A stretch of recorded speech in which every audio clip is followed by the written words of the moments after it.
জাপানে আমি গিয়েছি, জাপানেও এত সুন্দর করে হকার বসায় না। আমি পৃথিবীর অনেক দেশে গিয়েছি, 48টা দেশ আমার পাসপোর্টে সিল লেগেছে, 48টা।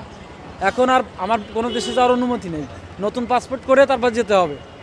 বাংলাদেশে এই যে উদ্যোগটা নিয়েছে জাপানের আমাদের কাছ থেকে শিক্ষা নেওয়া উচিত। Japan, Portugal, Spain, Germany, England, আমাদের এই যে দেখেন আমাদের কাছ থেকে শিক্ষা নেওয়া উচিত যে আওয়ামী লীগের মতো একটা দল রয়েছে এখানে অফিস, এই অফিসের সামনে কিভাবে ফুটপাথে, এটা তো ফুটপাথ না, এটা দিয়ে গাড়ি চলার জায়গা। ফুটপাথ হলো যেখান দিয়ে মানুষ হাঁটে, এখান থেকে তো গাড়ি চলে।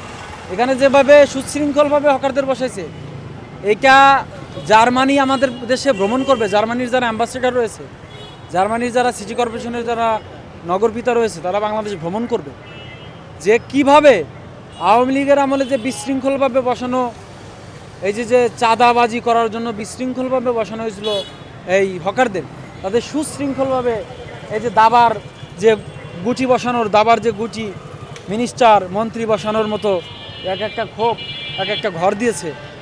এ ঘর কে দিয়েছে? এই সিটি কর্পোরেশন। এদেরকে ধন্যবাদ জানানো উচিত।